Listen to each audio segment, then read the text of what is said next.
The snow comes down sideways in a valley the state highway map forgot 50 years ago.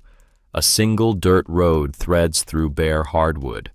No streetlights, no houses, only the dark scar of an old rail bed running parallel to the trees where steel rails used to lie. The road ends at a clearing, and in the clearing a wooden building, single story, peaked roof, a bay window staring at nothing. Above the window, paint cracked and ghosted 6 faded letters, pen RR. 67 winters have come and gone through this place. 67 Februaries. 67 empty platforms. A girl is walking toward it, 20 years old. A duffel bag too light for a life. A wool coat too big for her shoulders. A pocket watch ticking against her collarbone in a rhythm older than she is. She does not know what is under the floor. She does not know who has been waiting. She does not know that somewhere in a leather-bound book, kept on a basement shelf for 54 years, a dying woman has already written down her face. The wind moves once, the watch ticks, and the door, this patient door, this door that has not been opened since 1958, begins to turn. The snow came down sideways that February night. Not the soft kind, the mean kind. The kind that finds the gap between your collar and your skin and stays there. Maeve Donnelly stood in front of the abandoned train depot at the end of a road that the state of Pennsylvania had stopped putting on its highway map in 1972. She was 20 years old. She was carrying a canvas duffel bag that weighed less than it should have, and inside the inside pocket of her grandfather's old pea coat, folded twice, was a $10 bill. That was everything she had. The depot in front of her was dark. The roof over the freight room was half gone. The windows had been boarded for 40 years. The county said the building was scheduled for demolition in the spring, but Maeve didn't know any of that yet. What she did know, what she could feel against her collarbone, ticking in the cold like a second heartbeat, was the silver pocket watch on a worn leather cord that her grandfather had carried in the breast pocket of his denim work shirt every day of his working life. She reached up. She held it through the wool of her coat. She closed her eyes, and the voice in her head was not her own. It was her grandfather's. Donnelly girl, when you need to know where you belong, open the back. She thought of his voice, and his hands, and the smell of diesel that used to come home in her father's hair. And she thought, I'm going to open this door now, because I have nowhere else to go. But before we get to the door, let me tell you how she got there. Because nothing about this story makes sense unless you understand the watch. The Donnellys had worked the Pennsylvania railroads for as long as the railroads had been there to work. Cormac Donnelly, Maeve's grandfather, had been a brakeman on the Pennsylvania Railroad's Pocono Division from 1949 until the line went bankrupt in 1976. Then for Conrail, until he retired in 1981. That's 32 years of cabooses, 32 years of frostbitten hands, 32 winters in the cuts north of Pittston where the wind comes down off the ridges and finds you no matter how many layers you wear. Cormac had grown up the youngest of 7 children in a coal patch house in Lackawanna County. His father had died of black lung when Cormac was 15, so Cormac had quit school, walked down to the section gang office, and taken the first job they'd give him. He didn't complain about that, not once, not in 76 years. He had a watch, a Hamilton 992B in a flat silver hunting case, on a worn leather cord, and he carried that watch in his breast pocket every working day of his life. Set to railroad time, accurate to within 10 seconds a year, he'd say. A railroad man always knows what time it is. He'd say it the way other men said grace before a meal, like it was a small kind of prayer. Maeve's father, Finian Donnelly, grew up listening to Cormac's stories at the kitchen table in the small Scranton row house where the family lived. Finian was supposed to do something different. That was the plan. The whole plan. Finian was going to wear a tie. Finian was going to work in an office. Finian was going to make the kind of money that didn't come home with grease under the fingernails. For 2 years after high school, Finian did exactly that. He worked at an insurance company in downtown Scranton. He wore the tie. He carried a leather briefcase that his mother had bought him for his graduation. And then, on a Monday morning in 1998, Finian Donnelly walked into the office, set his nameplate on his desk, walked back out, and by lunchtime he was filling out an application for the Conrail track maintenance crew. He told Cormac that night. At the kitchen table, he said. The office felt like wearing somebody else's coat. Cormac didn't say anything for a long minute. He just looked at his son. Then he reached into his breast pocket, pulled out the Hamilton watch on the leather cord, and he slid it across the table. He said, "A railroad man should always know what time it is." That's how Finian got the watch. Finian married Roisin Burke in the spring of 2004. Roisin was a small, dark-haired woman who worked at the front desk of a dentist's office in Scranton. She had a quiet laugh and a way of touching the back of Finian's neck when she walked past him in the kitchen, like she was checking, just to make sure he was still real. Maeve was born late that same year. She had her father's nose, her mother's hair, and the kind of stubborn eyes that her grandfather Cormac said came straight down from his own mother, who had crossed the Atlantic at 19 with $2 sewn into the hem of her dress. Stubborn was a Donnelly word. It meant, we don't bend. It meant, we keep going. It meant, when the weather turns, we turn into it. For the first 12 years of Maeve's life, her father came home every evening, with grease on his hands and the sweet diesel smell of the rail yards in his hair. He taught her how the switches worked. He taught her the names of the freight cars, boxcars, gondolas, hoppers, tank cars, reefers.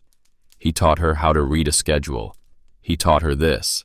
He sat her on the kitchen counter one night when she was 6, and he said, "Maeve, a railroad is the most honest kind of work there is, because steel does not lie, and gravity does not lie, and a train will arrive at a place at a particular time or it will not, and there is nothing else to discuss." She was 6. She didn't understand the half of it, but she'd remember it, word for word, every word, for the rest of her life. Finian died in March, the year Maeve was 12. It was a Tuesday. It was cold. It was the kind of cold that locks the iron tie plates against the rails so hard that one of them, in a cut north of Pittston, cracked. The Conrail incident report said the cause was a broken rail in a frozen tie plate. The freight derailed. 12 cars, then 14. Finian was on the ground crew responding to the first derailment when a second car shifted off the rails above him. He didn't suffer. That's what they told Roisin. Roisin was 33 years old. She had a daughter who was 12 and a husband who wasn't coming home. She nodded. She thanked the man from Conrail. She closed the front door, and then she sat down on the floor of the hallway, right there, with her back against the door. And she did not get up for 2 hours. Maeve found her there. Maeve was 12 years old, and she did not know what to do. So she sat down beside her mother, on the cold hallway floor, and she took her mother's hand, and she held it, and she did not cry. Because Donnellys did not cry. Cormac had told her so. He'd said, "Crying is private weather, girl. You wait until the storm passes. Then you put the kettle on." She did not put the kettle on that day, but she did not cry either. Cormac outlived his son by 14 months. He went on a Sunday morning, in his armchair, in the same small Scranton row house where Finian had grown up. The Hamilton pocket watch was open on the little side table beside him, still ticking, still set to railroad time. Maeve was 13.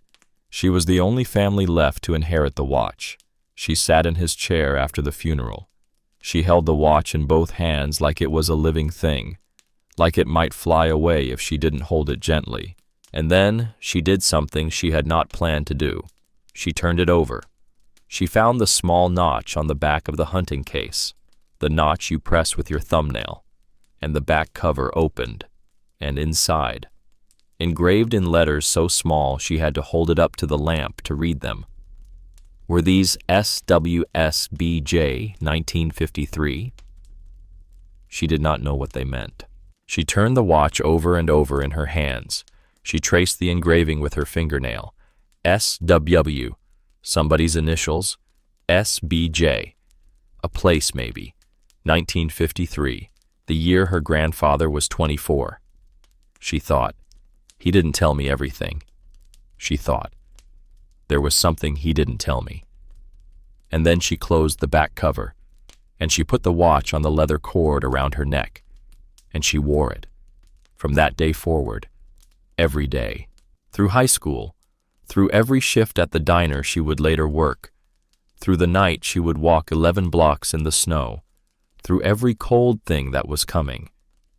The watch ticked against her collarbone.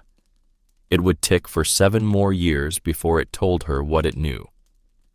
Roisin did not handle the loss well. She had loved Finian with the kind of total devotion that some women bring to a single man in their lives. And when he was gone, she could not find a way to continue. For the first year, she barely left the house. In the second year, she joined a grief support group at a community center in West Scranton. That's where she met Russell Coyne. He was 50 years old. He was a lighting consultant for commercial buildings. He had a calm voice and a way of nodding when other people spoke that made them feel listened to. He had lost his first wife to cancer 4 years before, or so he said. Roisin married him 6 months after they met. He moved into the row house on a Sunday afternoon in late spring. Maeve was 14. Russell was not a violent man. That's the thing about Russell. He was the other thing. He was the kind of man who could fill a room with cold so slowly that you didn't realize you were freezing until your fingers had already gone numb. He didn't yell, he didn't slam doors, he didn't hit, he just looked. He'd look at Maeve when she came down for breakfast. He'd look at her plate. He'd look at the silver pocket watch on the cord around her neck. He'd look at her grandfather's old pea coat hanging by the door, and his mouth would do a small thing at the corner. The kind of small thing that's not quite a smile and not quite a frown. It was a look that said, "You don't belong here anymore." Roisin saw it. Maeve was sure her mother saw it. But Roisin had been emptied out by grief, and Russell had walked into the empty room, and Roisin did not have the strength to ask him to leave. So Roisin stopped defending Maeve.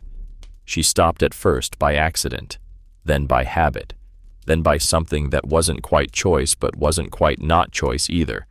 By the time Maeve was 16, she was no longer welcome at her own kitchen table, so she found another one. Helena Wojcik ran a small diner near the old D.L.&W. rail yards in Scranton.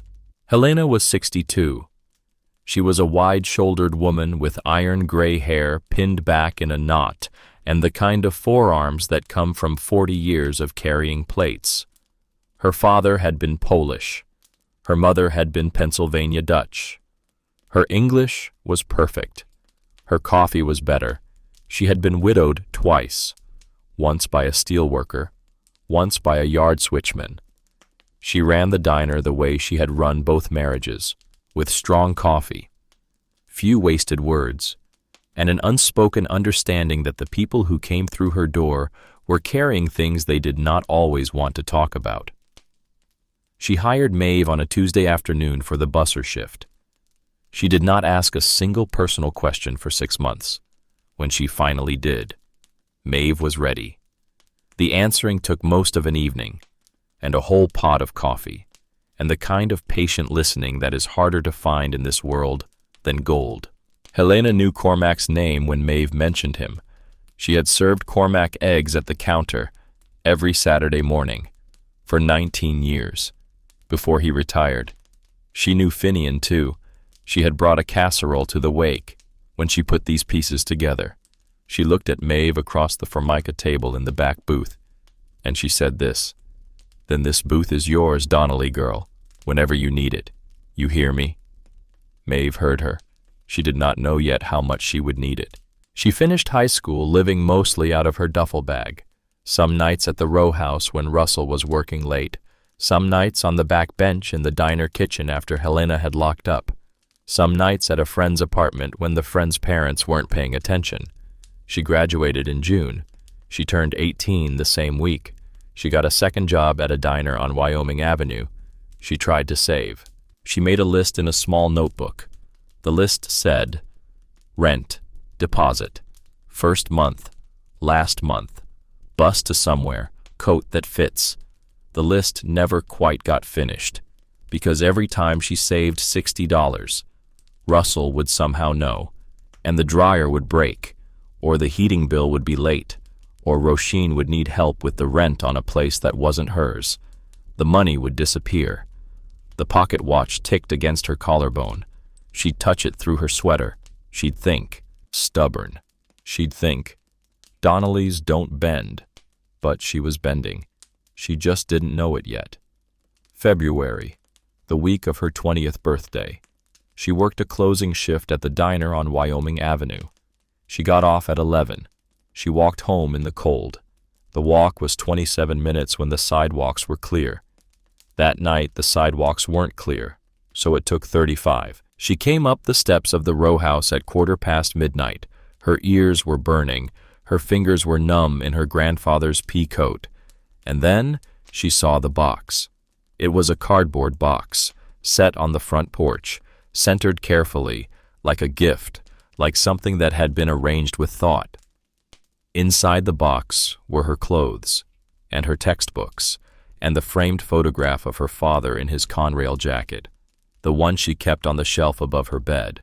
And on top of the box, set carefully in the center, was the silver pocket watch on its leather cord, which meant that someone had gone into her room and opened the top drawer of her dresser, where she kept the watch on the nights she didn't wear it, and taken it out, and brought it down, and placed it on top of the box, so she could not pretend she had been forgotten. Maeve stood on the porch. She looked at the box. Her brain was doing a strange thing. It was working very slowly, like a car engine on a cold morning, trying to turn over. She looked at the front door. Taped to it, just below the peephole, was a folded sheet of lined notebook paper. She reached up. She took it off the door. She unfolded it. The handwriting was her mother's. It said, "Maeve, Russell and I have decided this is the best thing for everyone. You are an adult now. We need our own space. Please do not come back tonight or any night. Please do not call. Mom." Maeve read it once. She read it twice. And then she did something strange. She turned the paper sideways. She held it up to the porch light, and she looked at the letter M in her own name. Because her mother always wrote a Maeve with a hook on the bottom of the M, a little curl like a fish hook. Her mother had told her once, when Maeve was a little girl, that she liked the curl because it looked like the M was reaching down to hold the rest of the word. The M on this note had no curl. The M on this note went straight down and straight across, like a printed letter trying to look like cursive. Maeve stood on the porch in the cold. Her hands started to shake, not from the cold, from something else. She thought, wait, she thought, did Mom? She thought, no, she wouldn't. She wouldn't do that. She wouldn't. Except this was not the time for a question Maeve could not answer. The time for that question was somewhere down the line, years down the line maybe.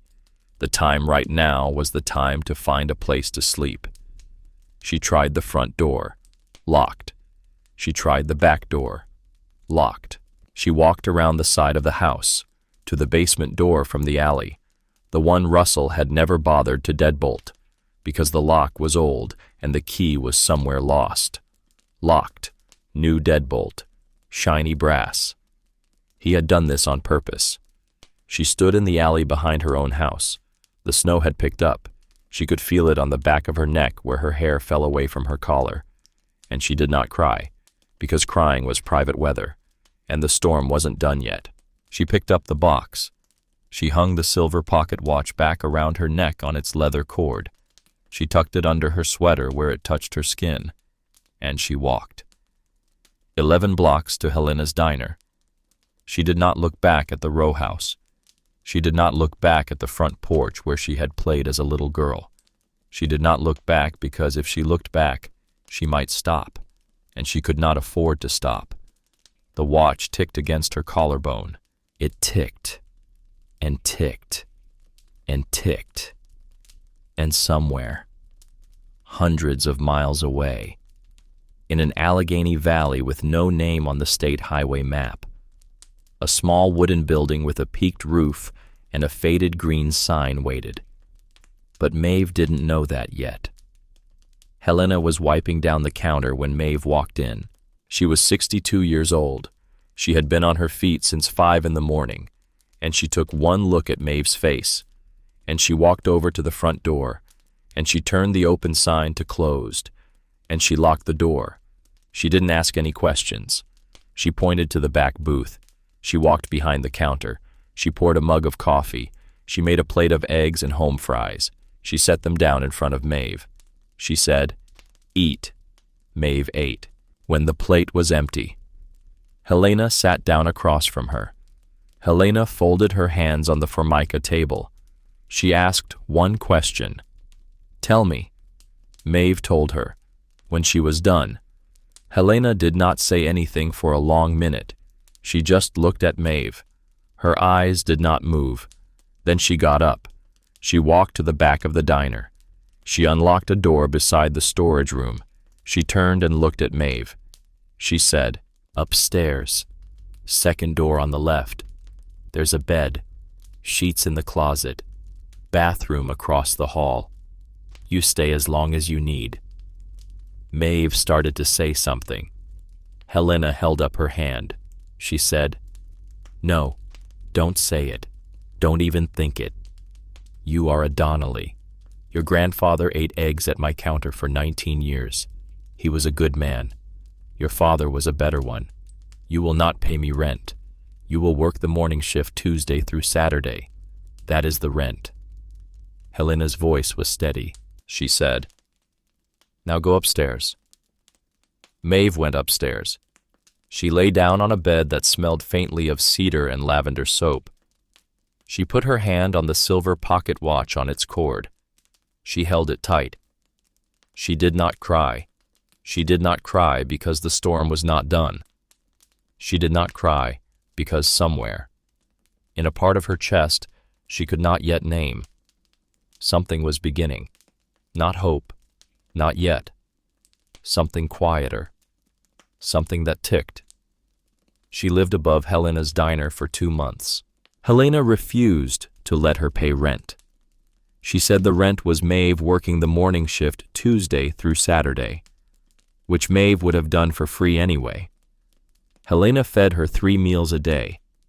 She washed Maeve's clothes in the small machine in the diner basement. She left a fresh bar of lavender soap on the bathroom shelf every Sunday, because Maeve had mentioned, once, in passing, that her grandmother had used lavender soap. Helena remembered. That was the thing about Helena. She remembered. Those 2 months were the kindest 2 months of Maeve's life, but Maeve knew she could not stay forever. Helena was 62. The diner was getting harder for her to run alone. The early mornings were getting longer. The plates were getting heavier. The 30-year-old freezer in the back hummed like it was tired. Maeve did not want to be a person who needed someone else to carry her. Stubborn was a Donnelly word. It meant, we do not lean so hard on the people who love us that they break. So Maeve started looking for a place of her own. An apartment in Scranton on diner wages was a fantasy. She looked at rooms for rent in the rough parts of town. She walked through 3 of them. She could not bring herself to take any of them. Then, One Tuesday evening, at the back booth, with a cup of coffee, on the diner's old laptop that Helena kept for customers to use, Maeve typed something into the search bar. She typed, "Cheapest property, Pennsylvania," just to see, just to know what was possible. The first result was a junk site selling course materials. The second was a real estate scam. The third was a county tax sale page. The fourth was a list of foreclosures. The fifth was a page from a place called Penn Forest Township in the Allegheny foothills north of Bedford. The page was titled County Surplus Auction Nominal Sales Ahead of Demolition. It listed 11 abandoned buildings, a Grange Hall, a one-room schoolhouse, a creamery, a blacksmith shop, a dance pavilion, and near the bottom of the list, in small county clerk font, this former Penn Central / Penn RR branch line depot, Sparrows Bend Junction, abandoned 1958, scheduled for demolition spring of next year, price $10. Maeve sat very still. She read the listing 3 times. A train depot, for $10. She felt the watch tick against her collarbone. She did not move for a long time. Then she got up. She walked to the counter. She slid the laptop across to Helena. She said, "Helena, look at this." Helena leaned in. She read it through her reading glasses. She read it slowly. Then she read it again. She straightened up. She took her glasses off. She set them on the counter very carefully. And she said, "Sparrows Bend." Maeve said, "You know it." Helena said, "Donnelly girl. Sit down." Maeve sat down at the counter. Helena went into the back. She came back with a small wooden box, the kind of box that women of a certain age keep in a closet shelf, the kind that holds letters and old photographs and a wedding ring from a marriage that didn't last. Helena opened the box on the counter. She rummaged through it, carefully, the way you handle a thing you have not handled in a long time. She pulled out a postcard. It was old. The corners were soft. The image on the front was a black and white photograph of a train depot. Small, single story, dark board and batten siding, a peaked roof, a bay window projecting toward the platform. A faded sign above the bay window read, "Sparrows Bend, JCT Penn RR." Helena turned the postcard over. The handwriting on the back was neat and slanted. Maeve's stomach did something strange. She knew that handwriting. She had seen that handwriting on Christmas cards, on birthday cards, on the back of a photograph of herself at age 4, standing on a railroad platform. It was her grandfather Cormac's handwriting. Helena held the postcard out to her. Maeve took it with both hands. She read it. It said, "Helena, got the temporary assignment to the Bedford branch through August. Sparrows Bend is the loneliest stop on the division, but I won't complain. There is a station agent here named Silas who makes me coffee every morning at 5 before I take the freight out. He doesn't have to. He just does. I have never met a kinder man in this country. I will be back in Scranton by Labor Day. Save me a Saturday counter seat. Cormac, June 1953. Maeve read it twice. Her hands were not steady. She set the postcard down on the counter. She reached up. She unbuttoned the top of her sweater. She took the silver pocket watch off the cord around her neck. She held it under the light. She pressed the small notch on the back with her thumbnail. The back cover opened. And there, in letters so small that Helena had to lean in close to see them, were these SWSBJ 1953. Helena stared at the engraving. She stared at the postcard. She stared at Maeve. And then she said, very softly, the way a person says a thing they have just understood for the first time.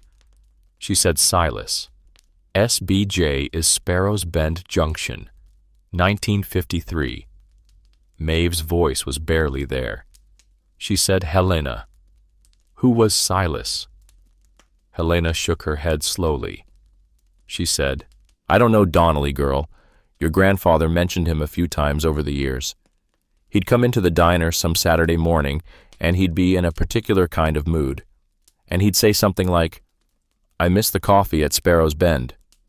And I would ask him why, and he would say, there was a station agent there once, a man named Silas, best coffee on the division, best man on the division. The line shut down in '58, and I never saw him again. Helena paused. She said, your grandfather did not have many friends, Maeve. He worked too hard. He kept to himself. But Silas was a friend. I am sure of that. Maeve looked down at the watch in her hand. She thought, SW on my grandfather's watch. She thought, my grandfather's handwriting on a postcard about a man named Silas. She thought, and now a depot at Sparrow's Bend, abandoned in 1958, for sale for $10. She felt the cold of the watch in her palm. She felt the warmth of Helena's hand on her shoulder. She did not understand what was happening yet. But she understood this. The watch had been ticking, and ticking, and ticking, against her collarbone for 7 years, since the day she was 13 and her grandfather died. It had been telling her something. She just had not been able to hear it. Until now. She did not sleep that night. She lay in the small bed above the diner. She held the silver pocket watch in both hands. She read the engraving with her thumb in the dark. S.W. B.J. 1953. She thought about her grandfather's hands, the way they had looked when he was old, knotted, strong, spotted with the small, dark marks that old hands get, the way he had held the watch out to her at the funeral home before the casket was closed for her father. He had said, this is yours now, girl. It's been on a Donnelly chest for a long time. It will be on a Donnelly chest until the last Donnelly is gone. She thought about her father, the way he had said the office felt like wearing somebody else's coat. She thought about her mother, the way the M had been wrong, the wrong M. No fishhook, no curl. She thought about Russell, the look at the breakfast table. She thought about Helena, the way Helena had said, Donnelly girl, sit down. And she thought about the depot at the end of a forgotten branch line. In a township so small the state had stopped putting it on the map in 1972. A small wooden building with a peaked roof, a faded green sign, a bay window where a station agent had once watched for incoming trains, a man named Silas who had made coffee at 5 in the morning for a young brakeman named Cormac. For $10, she thought. That depot is older than my grandfather was, she thought, and it has been waiting. She did not know yet for what, but she knew this. She was going to find out. Donnellys did not bend. Donnellys turned into the weather. She got up at 5:30. She made a pot of coffee in the small kitchenette of her room above the diner. She drank it standing up at the window. She watched the snow taper off over the empty street. When the light came up over the roof of the building across the way, she went downstairs.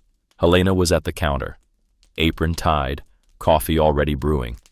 Maeve said, I'm going to Bedford. Helena nodded. She did not look surprised. She said, take the watch, take the postcard, take what you can carry. I'll write you down for 2 days off. Bring me back something with the Penn Forest name on it, a receipt, a matchbook, anything. I want to know you got there, Maeve said. Helena, I don't know what I'm doing, Helena said. Yes, you do. You're going to the place the watch has been telling you to go for 7 years. You just didn't have the address until last night. Maeve stood very still. She put the watch in the inside pocket of her grandfather's peacoat, the same inside pocket where she would 2 days later fold a $10 bill. She picked up her duffel bag. Helena walked her to the front door of the diner. She held it open. She said, Donnelly girl. Maeve turned. Helena said, whatever you find at Sparrow's Bend, you come back here when you need to. You always have a counter seat. You hear me? Maeve heard her. She walked out into the cold morning. The bus station was 8 blocks. She walked them quickly. Her boots crunched on the salt and the leftover snow. Her duffel bag slapped against her hip. The watch ticked against her collarbone in a rhythm she had known her entire life. Tick, tick, tick, tick. She was 20 years old. She was homeless. She had a $10 bill and a duffel bag and the silver pocket watch and a postcard from 1953 and her grandfather's coat. And she was going to a depot at Sparrow's Bend Junction to buy a building from a county that was going to tear it down in the spring. She bought the bus ticket with money Helena had pushed into her hand at the door. The bus pulled out of Scranton at 7:42. She sat in the back. She watched the city give way to suburbs. The suburbs give way to farms. The farms give way to woods.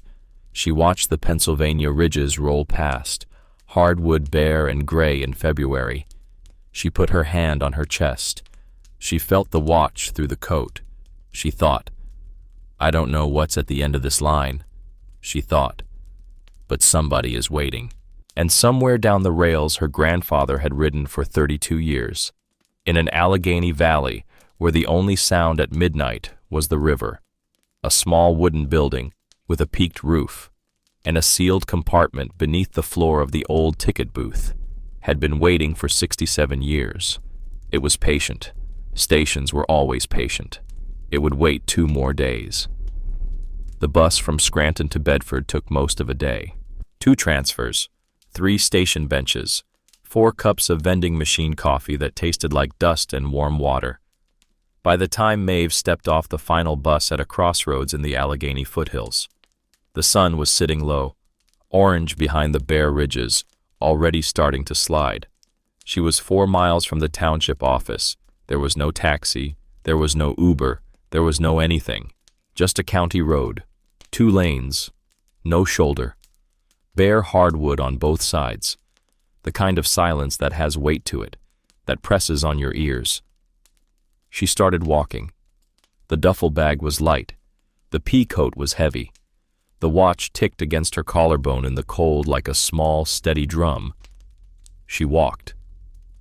The road wound through a narrow valley.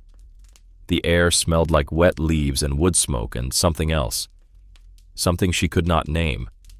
Something like iron and cold water and old creosote. It smelled like railroad. It smelled like home. She did not understand why a place she had never been smelled like home. But she did not slow down to think about it. She just walked. The Penn Forest Township office was a small frame building beside a closed general store, on a single main street, with 7 other buildings on it, and 1 stoplight that blinked yellow because there was not enough traffic to justify a real one. Maeve stood outside the office. She caught her breath. She straightened her grandfather's coat. She tucked her hair behind her ears. She set her duffel bag down beside her feet. She walked in. A woman in her early 50s sat behind a counter. She had a mug of tea. She had a stack of property records. She had reading glasses on a beaded chain around her neck, and the kind of square shoulders that come from a lifetime of carrying other people's paperwork without complaint. Her nameplate said Beatrice Kettering, Township Clerk. She looked up. She looked at Maeve. She looked at the duffel bag. She looked at the pea coat. She looked at Maeve again. She said, "You're the one who called about the depot," Maeve said. "Yes, ma'am," Beatrice said. "From Scranton," Maeve said. "Yes, ma'am," Beatrice said. "You took the bus," Maeve said.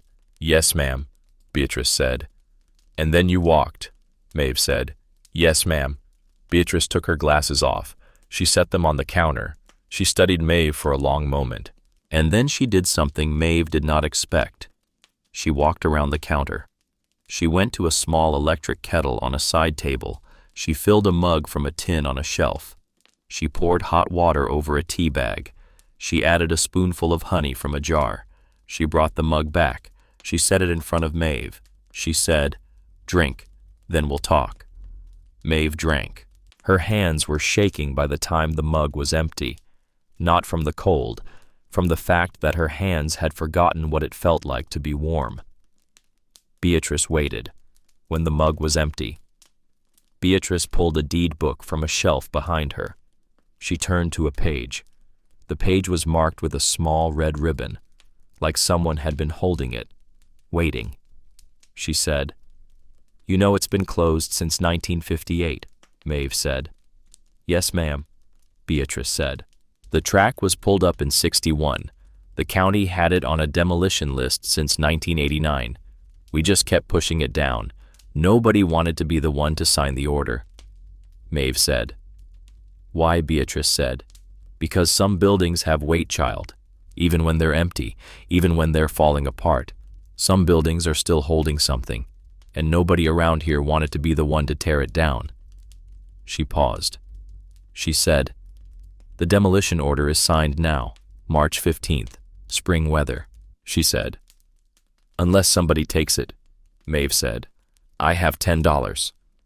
Beatrice nodded. She slid the deed book across the counter. She said, "Sign here, and here, and here." Maeve signed. She wrote Maeve Mary Donnelly in the careful slanted hand her grandfather had taught her, the same hand he had used to write a postcard to a Polish-American diner owner in Scranton in June of 1953. Beatrice took the $10 bill. She folded it once. She tucked it into a metal cash box on the counter. She stamped the deed with a brass stamp that made a soft, flat sound. She said, "It's yours." Maeve stared at the deed. She said, "That's it," Beatrice said. "That's it," Maeve said. "A building for $10, Beatrice said. "A patient building for $10. There's a difference." She pulled a brass key out of a small drawer behind the counter. The key was old. The metal was dull. The bow at the top was shaped like a small star. Beatrice put the key in Maeve's hand. She said, "My husband Frank is outside in the green truck. He'll drive you the 1.5 miles. There's a bench inside that'll do for sleeping if you've got a sleeping bag. The well still works if you prime the pump." She paused. She said, "I'll come back in 2 days. To check on you," Maeve said. "Why?" Beatrice said. "Because I want to." That was the whole answer. Maeve picked up her duffel bag. She walked out of the township office, into the late afternoon light, toward a green pickup truck that was idling at the curb with an older man in a flannel jacket behind the wheel. He nodded at her once. She climbed in. The truck pulled away, and the watch ticked against her collarbone. The old rail bed ran straight through the woods, a long, shallow scar, 1.5 miles of vanished steel. Frank Kettering did not say a single word the entire drive. He let her out at the end of the access road where the rail bed widened into what had once been the passing siding. He tipped his cap. He drove away.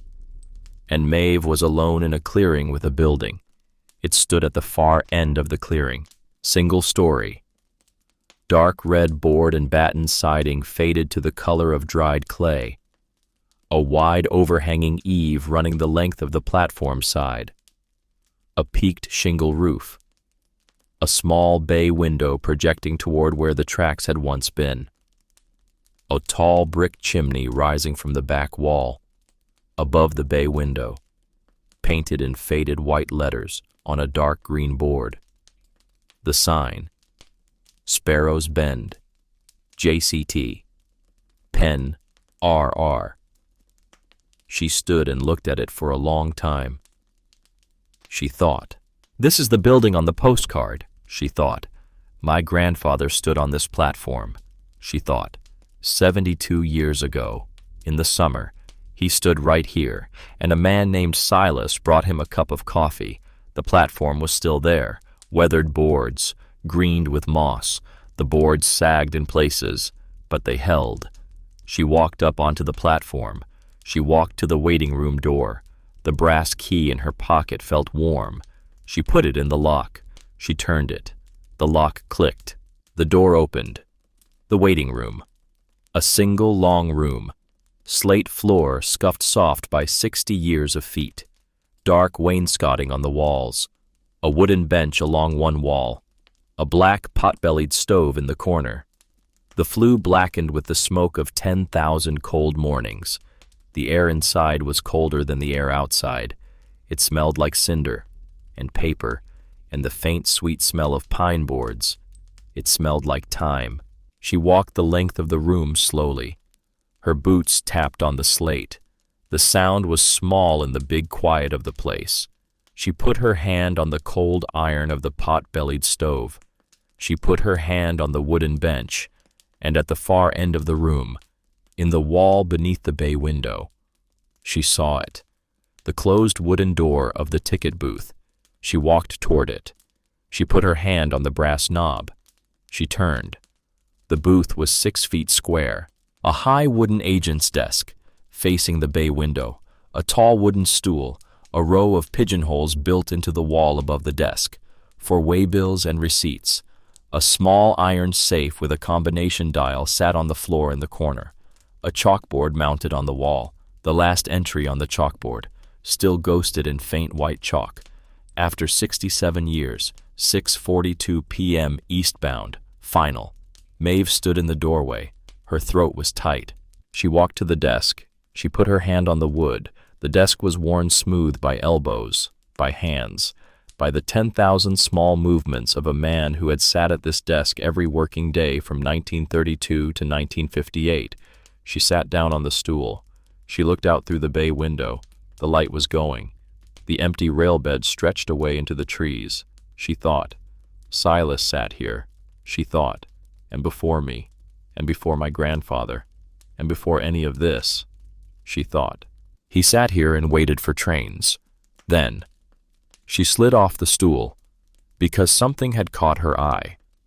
The floorboards beneath the stool were a slightly different color than the boards around them. Darker, as if they had been replaced at some point, and had aged differently. She knelt down. She ran her fingertips along the seam where the dark boards met the lighter ones.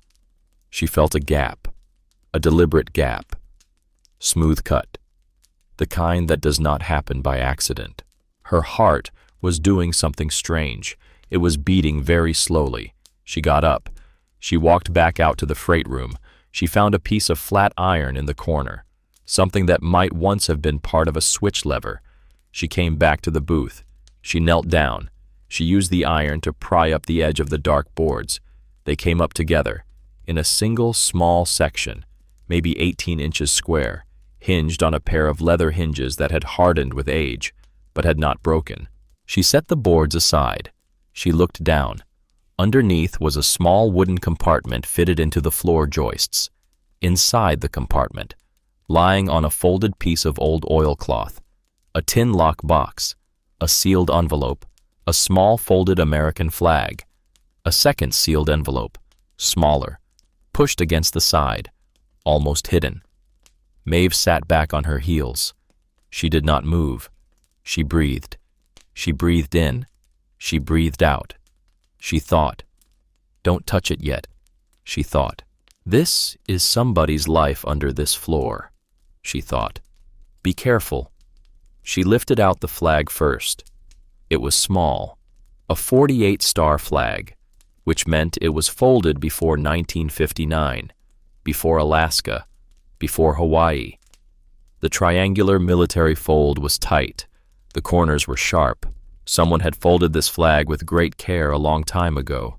She set it on the desk. She lifted out the first envelope. The paper was thick, cream-colored. The ink on the front had faded to brown. The handwriting was a careful slant. It said, "To whoever finds this." Her hands were shaking. She set the envelope on the desk beside the flag. She lifted out the tin lock box. It was heavy. She set it on the desk. She lifted out the smaller second envelope. This one had no address on the front. It was just a plain cream envelope, sealed with red wax. The wax had cracked but held. She held it in her hand. She did not open it yet. She set it on top of the lock box. She sat down on the stool again. She looked at the 4 objects on the desk: the flag, the first envelope, the lock box, the second envelope. She thought, one of these things is going to change my life. She did not yet know it would be more than one. She opened the lockbox first. Because the lockbox she could understand. Money was money. Money was the easy thing. The lid lifted. Inside, in neat rows, bundled banknotes. Old-style United States currency. 20s and 50s. From the 1930s, the 1940s, the 1950s. A small stack of hundreds held together with paper bands. The paper bands crumbled at the edges when she touched them. The dust from the bands smelled like time. She counted slowly. She lost her count twice. She started again. $9,320. Beneath the bills was a small leather pouch. She lifted it out. She loosened the drawstring. Inside, 11 silver dollars, each wrapped in a small square of tissue paper. The tissue had yellowed but held. She unwrapped one. A Morgan silver dollar. Heavy. The eagle on the back. The portrait on the front. The year 1921. She set it on the desk, and beneath the silver dollars, at the very bottom of the pouch, wrapped in a soft chamois cloth, a pocket watch. She lifted it out. She unwrapped the chamois. It was a Hamilton 992B in a silver hunting case, on a worn leather cord. It was identical to her grandfather's, the same maker, the same model, the same case, the same kind of leather cord, the standard timepiece of every Pennsylvania railroad agent and conductor. Maeve held it in her left hand. In her right hand, pulled from under her sweater, was her grandfather's. 2 silver watches, side by side, on the desk where Silas Whitcomb had sat for 26 years. She pressed the small notch on the back of Silas's watch. The back cover opened. Inside, engraved in letters so small she had to hold it under the bay window's last light to read. SWSBJ, 1934. 2 watches. Same maker. Same case. Same cord. One engraved 1934. The other engraved 1953. The same hand had done both engravings. Maeve set both watches on the desk. Her hands were no longer shaking. She had gone very still. She thought. Silas engraved my grandfather's watch. She thought. Or my grandfather's watch was given to him by Silas. She thought. One of those things is true, she thought, and I don't know which one. She picked up the first envelope. She slid her thumb under the flap. The seal broke softly. She pulled out the letter. The letter was on heavy cream paper. The ink was brown with age. The handwriting was clear and careful, the hand of a man who had spent his life filling out way-bills and timetables in a small, neat slant. It said, "To whoever finds this, my name is Silas Whitcomb. I have been the station agent at Sparrow's Bend Junction on the Bedford branch of the Pennsylvania Railroad from 1932 until today, the 17th of June, 1958. The branch line is being closed at the end of this week. The last passenger train will run on Friday evening. After that, the rails will be pulled, the building will be locked, and there will be no reason for anyone to come here again. I am 64 years old. I have no children. My wife Elspeth passed in the influenza spring of 1949. I have spent my life at this small junction, watching trains come in from Bedford in the morning and go out toward Pittsburgh at night. I have known every regular passenger by name. I have made a pot of coffee every morning at 5 o'clock for the brakemen on the through freights, even though it was not part of my duties. I considered it my duty anyway. Coffee is a small kindness. A small kindness on a cold morning is sometimes the difference between a good day and a hard one. I have saved a portion of every paycheck I ever drew in this lockbox, beneath the floor of the booth where I have sat for 26 years. I do not trust banks. I lost what little I had in the failure of the Bedford Trust in 1933, and I have nowhere else to put what I have saved. The silver dollars are from Elspeth's family. The Hamilton watch was issued to me by the railroad in 1934. I am leaving it behind because I do not want to carry railroad time after Friday. A man who is no longer a railroad man should not pretend to keep railroad time if you are reading this letter. You came into this depot after I am gone, maybe long after. Maybe the building has been forgotten. Maybe you came looking for shelter or quiet or a place to begin again. Whatever brought you here, I want you to know that the depot has been waiting for you. A small station is a patient thing. It waits for the train, and then it waits for the next train. And then, when there are no more trains, it waits for whoever will come next. I have been the one waiting at Sparrow's Bend Junction since 1932. I am leaving the waiting to you now. Take what is in this box. It is for you. The flag is from Elspeth's brother. He was a brakeman on the Erie. He was killed in a coupling accident in 1944. Keep the flag folded the way I have folded it. Be kind to the building. The coffee tastes better here than anywhere on the division. I do not know why, and I have stopped trying to find out. Silas Whitcomb, Station Agent, Sparrow's Bend Junction, June 17th, 1958. Maeve read the letter twice.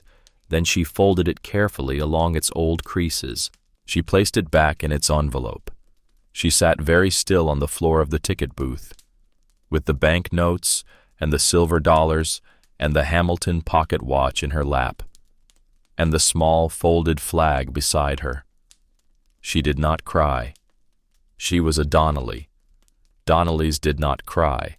Crying was private weather, but she said, aloud, to the empty depot, to whoever might be listening, "Thank you, Mr. Whitcomb." The depot did not answer, but the light was changing through the bay window. Orange, almost gone, and the silence was the warm kind of silence, the kind that listens back. She picked up the second envelope, the one with the red wax. She broke the seal. She unfolded the paper inside. The second letter was shorter. It was written in the same careful slant, but the handwriting was a little less steady, as if the hand that wrote it had been older, or sadder, or both. It said, "To the girl who will come." Maeve's breath stopped. She read again, "To the girl who will come." She kept reading. "I have written one letter, to whoever may find this. That letter is the public one. This letter is for you. I do not know your name. I do not know what you look like. I do not know what year it will be when you sit on this stool and pry up these boards. But my wife knew you. Elspeth was sick the spring of 1949. The flu took her in 2 weeks. She was 38 years old. The night before she died, she was lying in the bed in the small house behind the depot, and she said to me, "Silas, I have had a dream. I have had this dream 3 times now. I want to tell you before I forget it." She said, "There is a young woman who will come to this depot. She is alone. She has a silver pocket watch on a leather cord. She is wearing a heavy dark coat. She has cold hands and stubborn eyes." Elspeth said, "She is coming in the winter. There is snow on the ground. She does not know what she is looking for, but she belongs here.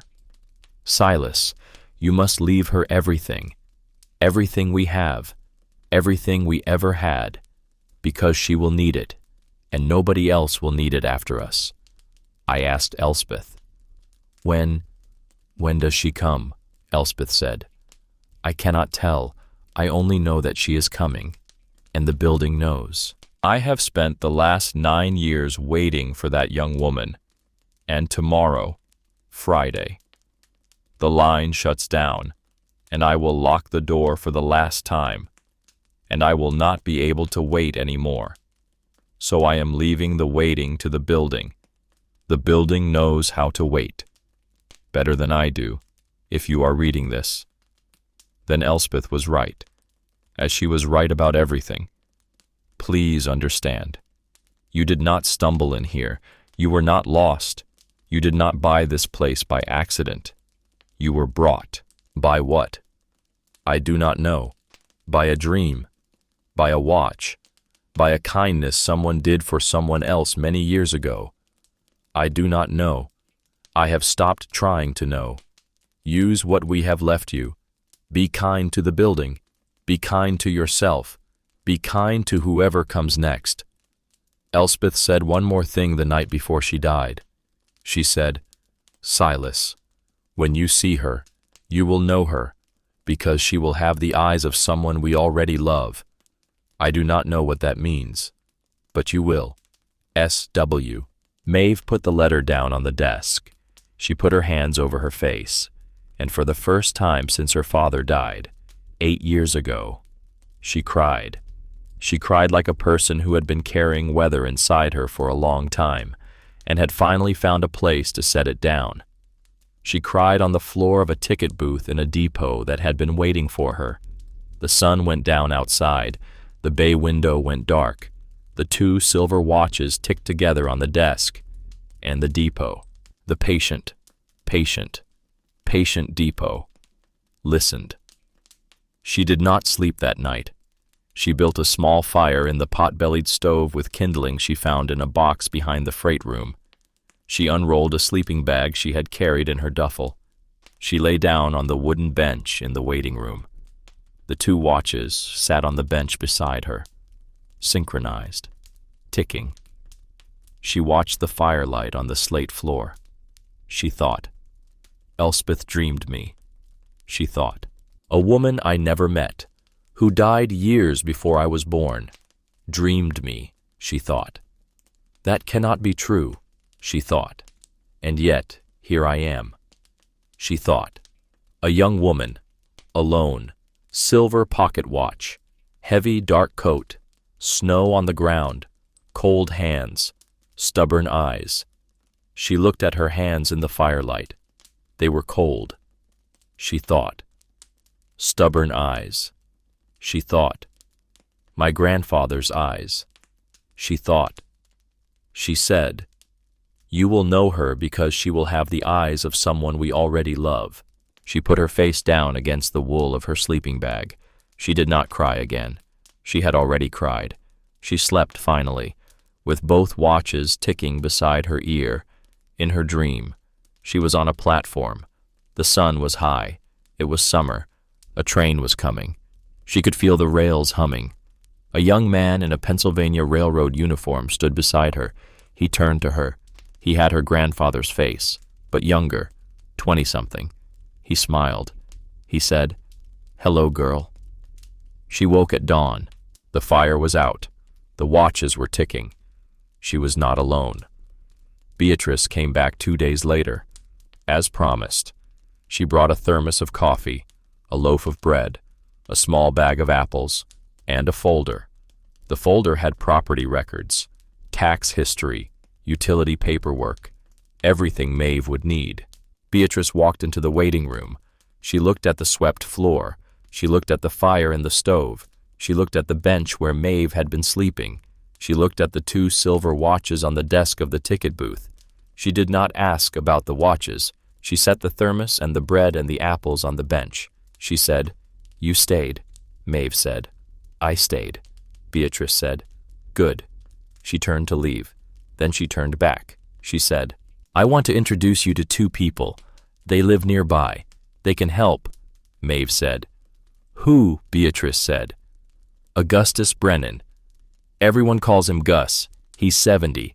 He was a Finnish carpenter for 42 years. He retired 10 years ago, and he's been bored ever since. He owes me a favor. Or 4, she said. And Theodore Ashworth. Ted. He's 68. He was an engineer on the Conrail Northeast Corridor for 30 years. He has more railroad memorabilia in his attic than the Reading Museum. He has been waiting for somebody to come to Sparrow's Bend his entire life. Beatrice paused. She said, you are not going to do this alone, child. I will not let you. Maeve did not know what to say to that. So she said, thank you. Beatrice said, don't thank me yet. Gus will eat all your apples and Ted will tell you 45 stories about the same locomotive. You'll be sorry by Tuesday. She walked out. She drove away. Maeve sat on the platform bench with a thermos of coffee. She had a building. She had $9,320. She had 2 silver watches. She had a folded flag. She had 2 letters from a dead man. She had a dream from a dead woman. She had a community. She did not know what to do with any of it. But for the first time, in a long time, the not knowing did not scare her. The not knowing was a kind of weather. She could turn into it.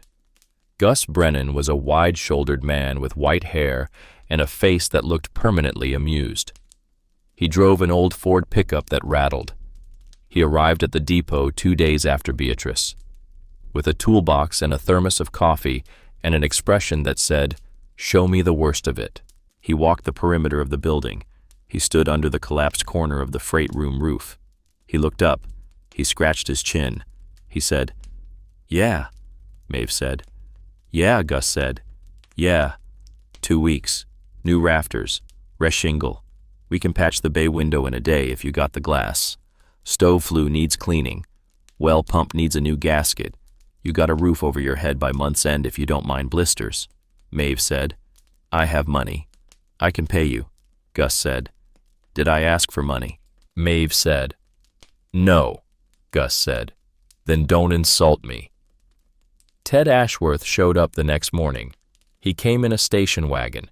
He brought a crate of railroad memorabilia he had been keeping in his attic for 40 years.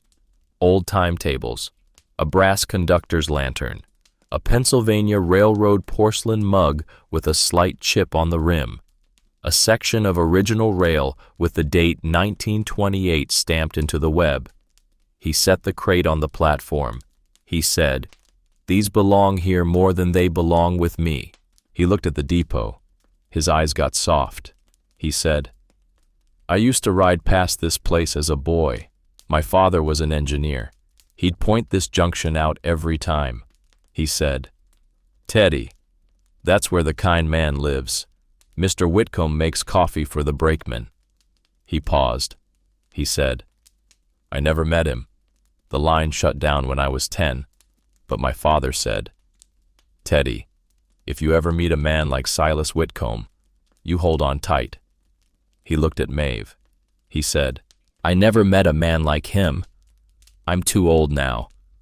But maybe." He didn't finish. Maeve said, "Maybe you met somebody who knew somebody."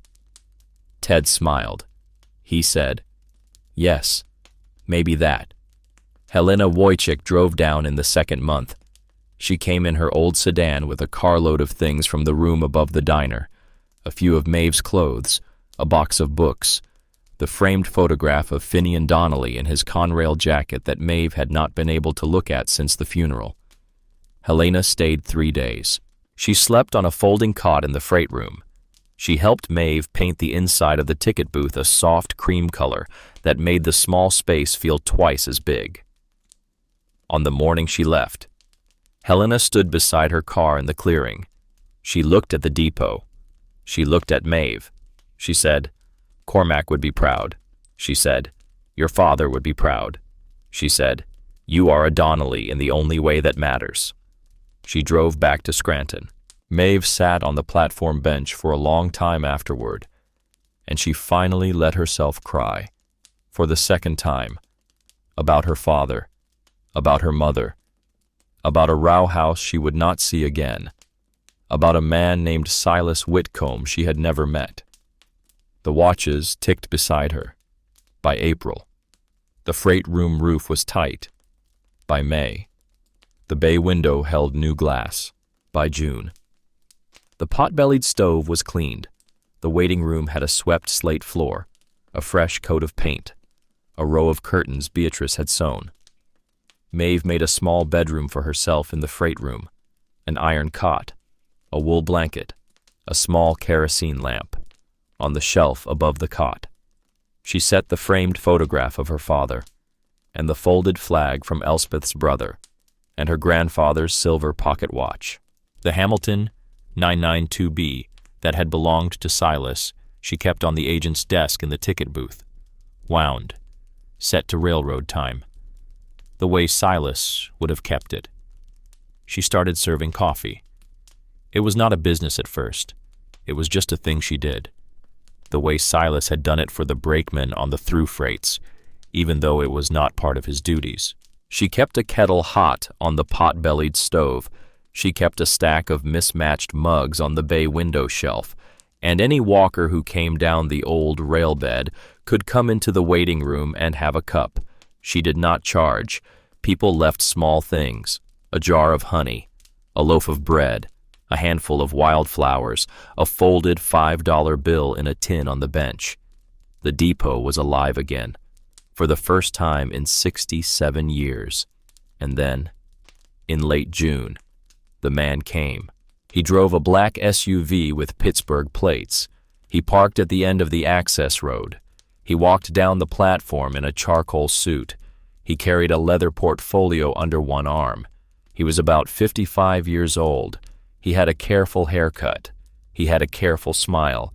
He had the kind of eyes that did not change shape when he smiled. He stepped onto the platform. He said, "Are you Maeve Donnelly?" Maeve was sweeping the platform. She stopped sweeping. She said, "Yes." He said, "My name is Eamon Whitcomb. I am the great-nephew of Silas Whitcomb. I believe you have something that belongs to my family." Maeve set the broom down. The watch on her chest. Tick. The other watch. On the desk inside. Tick. She said, "Excuse me." Eamon smiled the smile that did not reach his eyes. He said, "The lockbox, the money, the watch, the silver dollars. They were my uncle's personal property, as his only living relative. They are mine, by inheritance, by blood, by every law that matters in this state." He held up the leather portfolio. He said, "I have documentation. I have a copy of the family tree. I have an attorney in Pittsburgh who is ready to file a quiet title action by the end of the week. Unless, of course, we can come to a private agreement." He paused. He said, "I am a reasonable man. I do not want this to be ugly." Maeve looked at him. Her hands were not shaking. That surprised her. She thought, stubborn. She thought, "Donnellys do not bend," she said. "Mr. Whitcomb, the deed to this property is in my name. I bought it from Penn Forest Township for $10, with a legal sale and a stamped deed. The contents of the property are mine." Eamon's smile got smaller. He said, "The deed conveys the structure, not the personal effects. The personal effects belong to my uncle, and under Pennsylvania probate law, after 67 years, those effects revert to the closest living blood relative, which is me," Maeve said. "Mr. Whitcomb, I think you need to leave," Eamon said. "I will leave, today, but I will be back, with my attorney, with a court order, and with an inventory." He set a business card on the platform bench. He turned. He walked back to the SUV. He drove away. Maeve stood on the platform. The watch on her chest ticked harder than it had ticked in days. She picked up the business card. It said, "Eamon J. Whitcomb, Heritage Asset Recovery, Pittsburgh, PA." She thought, "Heritage Asset Recovery." She thought, "That is not a real thing." She thought, "Or is it?" She did not know. She did know one thing. She walked into the township office that afternoon. She put the business card on Beatrice's counter. She said, "Beatrice, I need help." Beatrice looked at the card. She looked at Maeve. She picked up the phone. She said, "I'll call my cousin in Pittsburgh. She runs a probate clinic at the law school. We'll know what this man is by Friday." Beatrice's cousin called back on Thursday. Beatrice came out to the depot in person to tell Maeve. She sat down on the platform bench. She took her glasses off. She held them in her lap. She said, "Eamon Whitcomb is not Silas Whitcomb's great-nephew," Maeve said. "Wait." What Beatrice said. Silas Whitcomb had one sister, Margaret Whitcomb, born 1900. She had no children. She died in 1972. "Childless," Beatrice said. Silas had no other siblings, no cousins, No nieces, no nephews. The Whitcomb line ended in 1972, Maeve said. Then who? Beatrice said. Eamon Whitcomb legally changed his name from Eamon Brody in 2011, after he was arrested in Pittsburgh on a charge of elder fraud. He has changed his name 3 times. He looks for property records of childless decedents in rural Pennsylvania. He builds fake family trees. He shows up. He intimidates the new owners. He gets settlements. He runs. Beatrice put her glasses back on. She said, "He has done this in 7 counties. He has never gone to court, because he can't. If he ever shows up in front of a judge with that fake family tree, he goes to prison." Maeve sat down on the bench. She put her hand on the back of her neck. She thought, "I almost gave him the money." She thought, "I almost let him have it." She thought, "If Beatrice wasn't here, I would have lost everything." Beatrice said, "The next time he calls, you give him my number. I will explain to him, in language he understands, that he is not welcome in Penn Forest Township, and if he sets foot on this platform again, I am personally driving him to the county jail," Maeve said. Beatrice said. "Yes," Maeve said. "Why are you doing this?" Beatrice was quiet for a moment. She said, "Because 43 years ago, when I was 19, my father threw me out of the house. For reasons. I walked into this very township office. I had $11. I sat where you sat, and the woman behind the counter at the time was named Doris Beecher. She said, 'Sit down, child.' She poured me tea. She found me a room with a widow on Maple Street. I lived there for 2 years. Doris died in 1994. She never asked me to repay her." Beatrice paused. She said, "So I'm paying her, by paying you. That's how it works." She stood up. She straightened her coat. She said, "I'll see you Wednesday." She walked to her car. She drove away. Maeve sat on the platform until the sun went down. She had a building. She had a community. She had a story that was not finished. And then her phone buzzed in her pocket, a text message, from a number she did not recognize. She opened it. She read it. She read it again. The message said, "Maeve, this is your mother. Please, can we talk? I saw the article in the paper. Russell wants to come too. He says we need to discuss the inheritance. Please, I am sorry."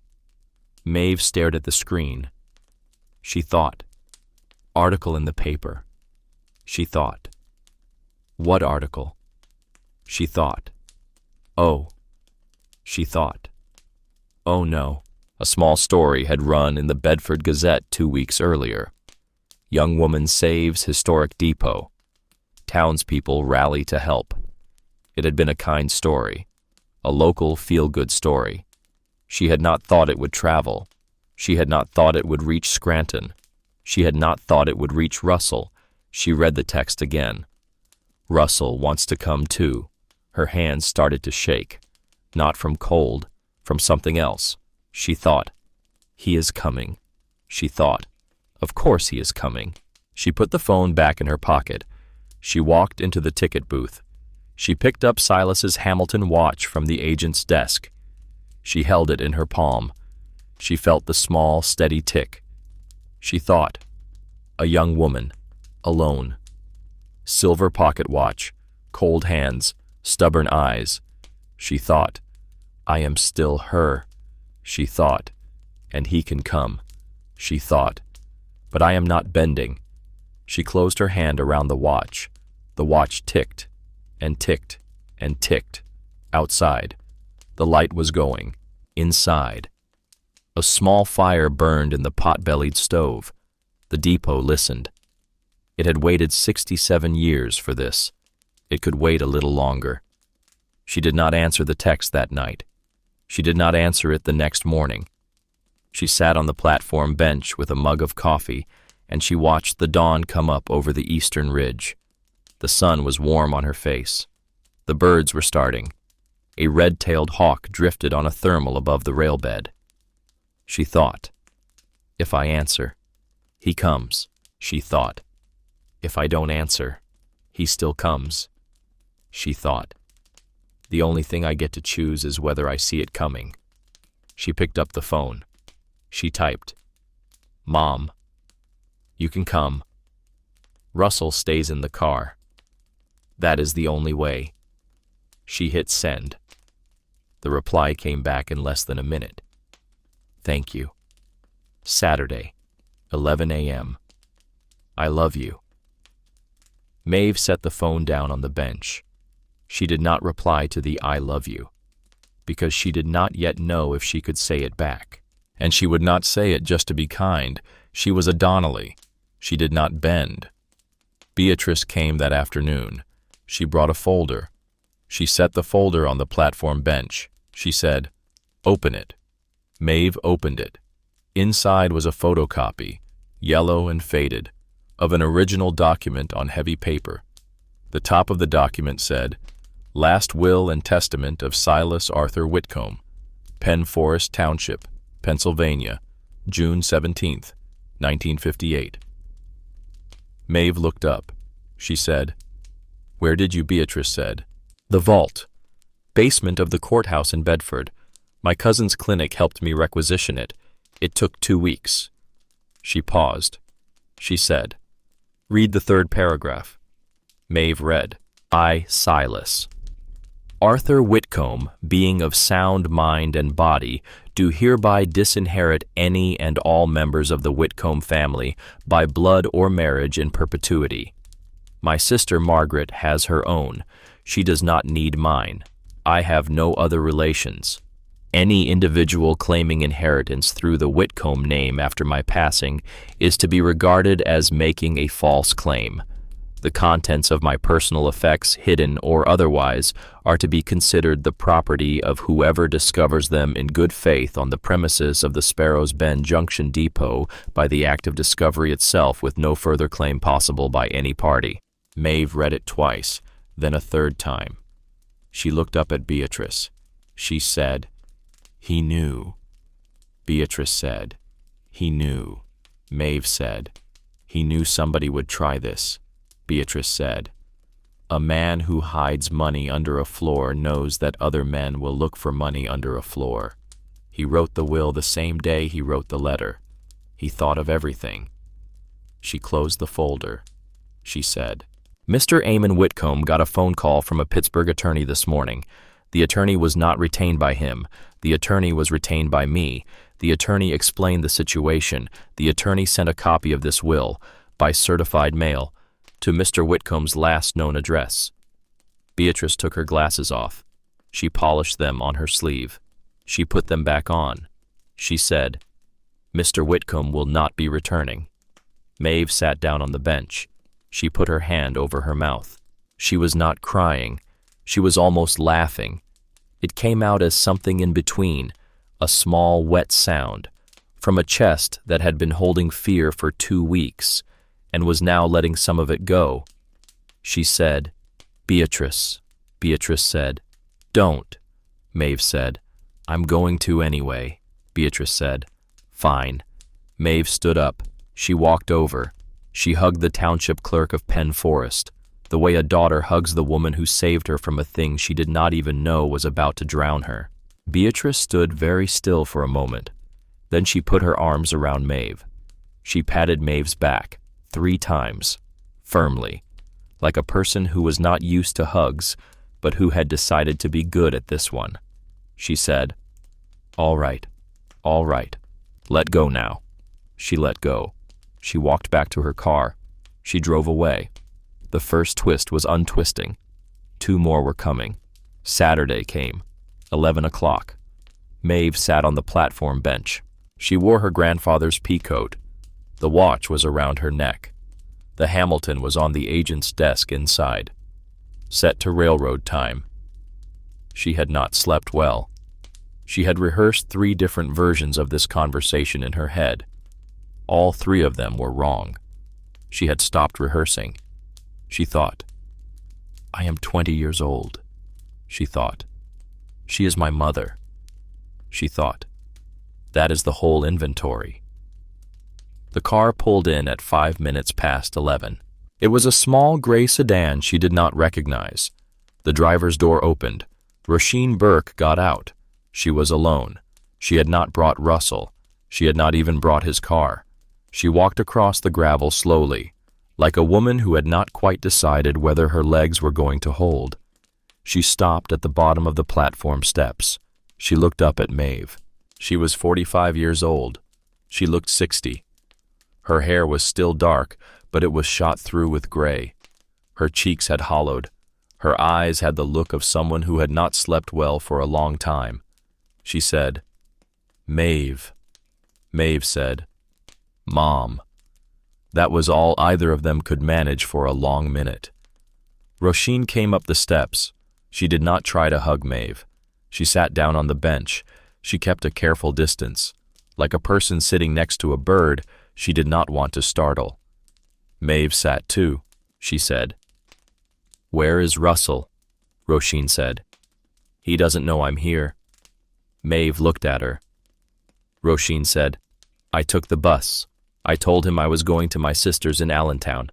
I rented this car in Bedford this morning. With cash, I have been saving in a coffee can in the basement," Maeve said. "Why?" Roisin said. "Because there are things I need to tell you that I could not say with him in the car." Maeve felt the watch tick against her collarbone.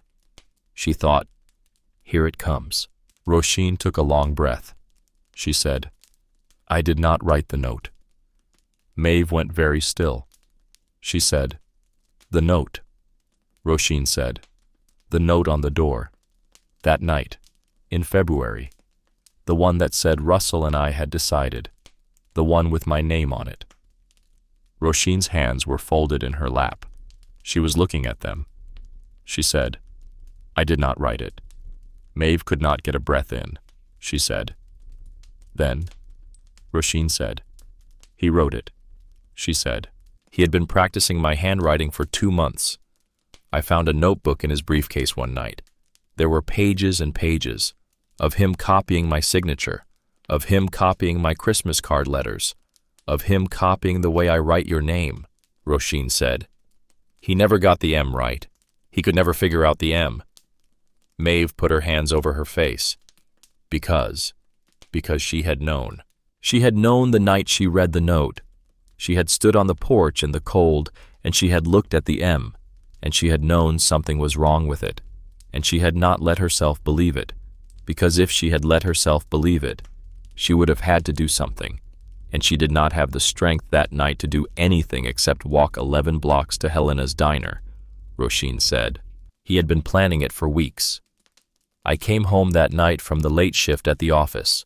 He told me he was taking me to dinner. We went out. He kept me at the restaurant until almost midnight. When we got home, your box was already on the porch. The note was on the door. And he turned to me and he said, 'I have made a decision. The girl is gone. You will not call her. You will not look for her. If you contact her, I will leave you, and you will be alone again like you were after Finian died.'" Roisin's voice did not shake. It was very flat, the way the voice of a person sounds when they have rehearsed the words 1,000 times, in their head, in the dark, at 3 in the morning. "For months," she said, "I have been afraid of being alone since your father died. I have been afraid of it, the way some people are afraid of fire.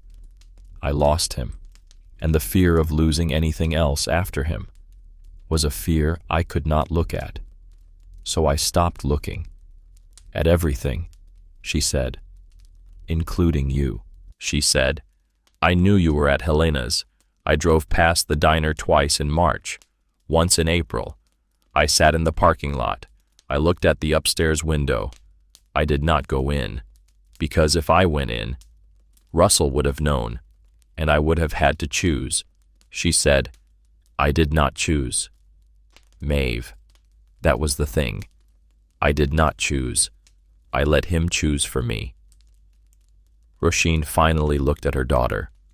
Her eyes were not crying, but the area around them was raw, like she had been holding the tears in for so long that the skin was tired. She said, "I am not asking you to forgive me," she said. "I am not asking you to come home," she said. "I am asking you to know," she said, "that I did not write that note," she said, "that you were not thrown out by your mother," she said, "you were thrown out by a man," she said, "and I was too small to stop him." She paused. She said, "I am leaving him next week. I have a friend in Wilkes-Barre. I have $11,000 in the coffee can. I will not bother you again after this. I just needed you to know." She stopped. She waited. Maeve did not say anything for a long time. She looked out across the platform, at the empty rail bed, at the trees on the other side. She thought. She did not write the note. She thought. She did not throw me out. She thought. All this time, I have been carrying a stone that did not belong to me, she thought. And now she is taking it back. She did not feel relief. She did not feel anger. She felt the kind of tired that you feel when a long fever finally breaks. She said, "Mom," Roisin said. "Yes," Maeve said. "Do you remember? The way you used to write my name," Roisin said. "Yes," Maeve said. "The little curl, the fish hook," Roisin said. "The M reaching down. To hold the rest of the word," Maeve said. "Yes." "That one," Roisin said. "I still write it that way. When I write your name. In my journal. Every night," Maeve said.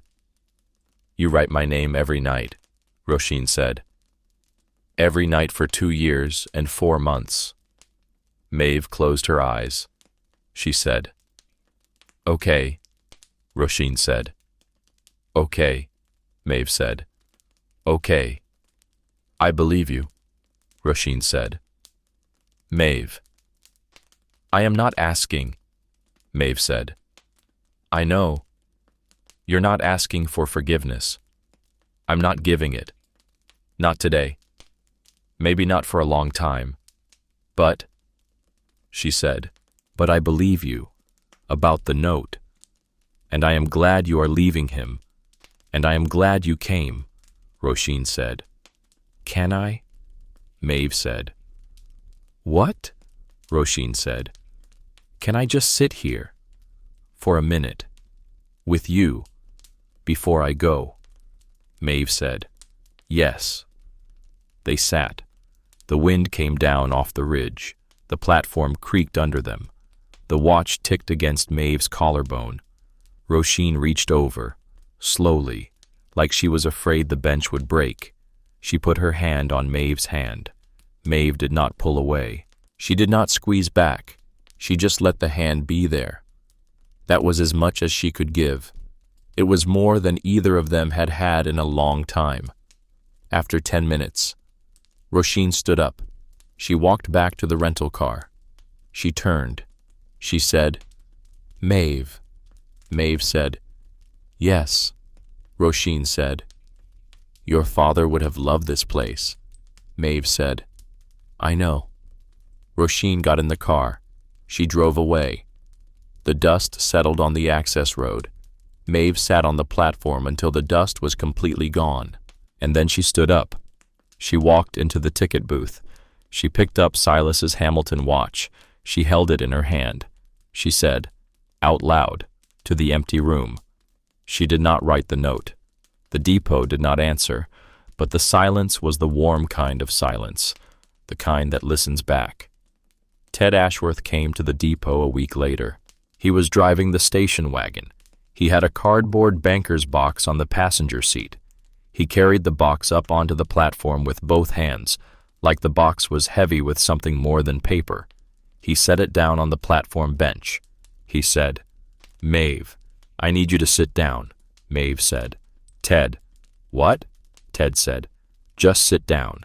She sat. He opened the box. He pulled out a small leather-bound book. The book was old, soft, the corners worn round. Ted said, I drove to the Bedford Railroad Historical Society on Tuesday. I had a hunch about the original station agents on the Bedford branch, about what kinds of records they kept. He said, "The Society has an archive in the basement of the old freight house in Bedford. I have been a member for 30 years, and I have never been down there. The archivist is a woman named Phyllis Rourke. She is 81. She has been the volunteer archivist since 1979. He said, "I asked her if there was anything in the archive related to Silas Whitcomb. She said, 'Theodore Ashworth. Why have you waited so long to ask?'" He paused. He said, "She pulled this book down from a shelf. She said, 'This was donated to the Society in 1971 by a woman named Margaret Whitcomb, 3 months before she died.' Margaret was Silas's sister." Ted handed the book to Maeve. He said, "It is the diary of Elspeth Whitcomb." Maeve took it. The leather was cool in her hand. The book smelled like an old library, like the smell of paper that has been waiting in the dark for a long time. Ted said, "Margaret kept it after Elspeth died. Then Margaret kept it after Silas died. Then Margaret donated it to the Society when she knew she was dying. She wrote a note in the front. The note says, quote, 'To be kept safe until someone comes asking,' end quote." He looked at Maeve. He said, "Phyllis told me. Theodore, in 54 years, you are the first person who has come asking." Maeve opened the diary. The pages were thin. The ink was brown. The handwriting was a careful slant, like Silas's, but softer, more rounded, the hand of a woman who had liked to write. Maeve turned the pages slowly. Most of the entries were short. "Made bread today. The wind is from the north. Silas is at the depot. The trains are late again. Walked to the spring with Margaret. The lilacs are out. Cooked a chicken for the Ladies' Aid." She kept turning. She did not know what she was looking for, until she did. The first entry that caught her eye was dated July 12, 1948. It said, "A new brakeman has been coming through this summer on the early freights from Bedford. A young man, Irish. He cannot be more than 20. He has the bluest eyes I have ever seen on a person.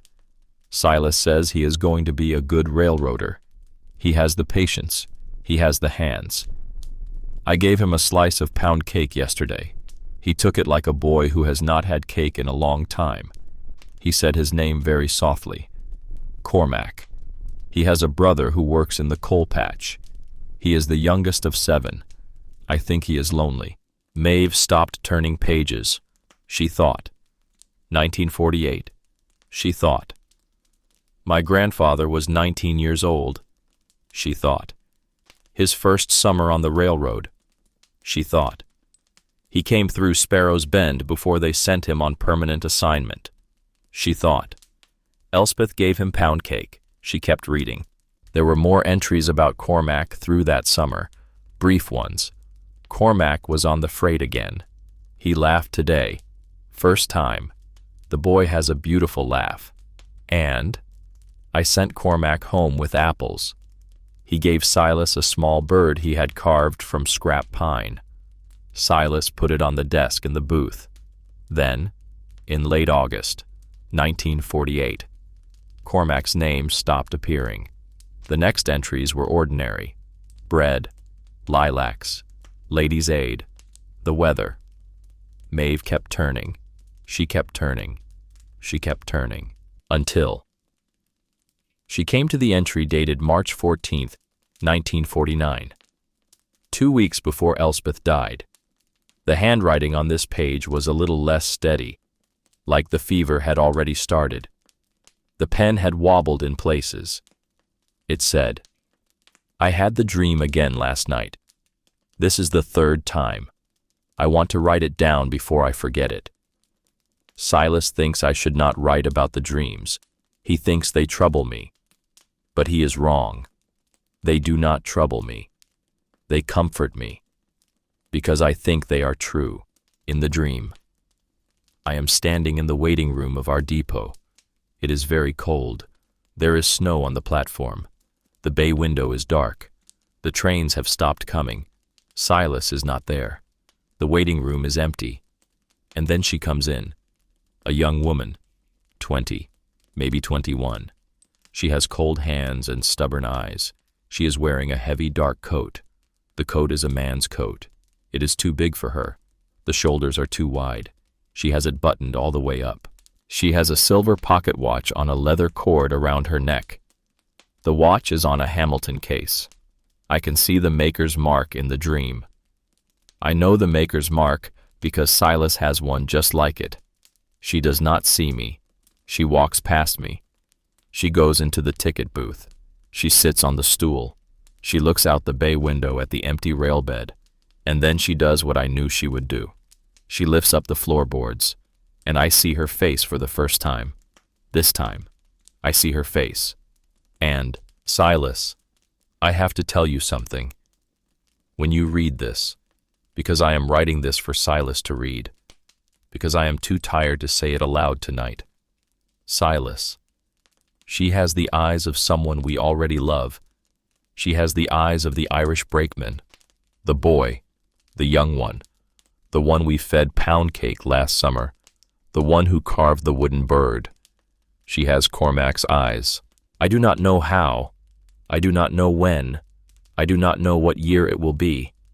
But she is his. She is coming from him. Maybe not his daughter. Maybe his daughter's daughter. Maybe further still. But she is his. And when she comes, you must leave her everything, because she is coming for what we have, and she is coming for what we are, and she is coming because we have been waiting for her without knowing it. I have to sleep now. The fever is bad. I will tell you in the morning. The page ended. The next page was dated March 16th. The handwriting was Silas's. It said, Elspeth died in the morning. I am writing in her diary because I do not know where else to put what I am feeling. She told me about the dream before she went. I have written down everything she said. I do not understand it, but I will keep the depot, and I will wait. The Irish boy is somewhere on the line. I will watch for him. That was all. Maeve closed the diary. She closed her eyes. She held the diary against her chest.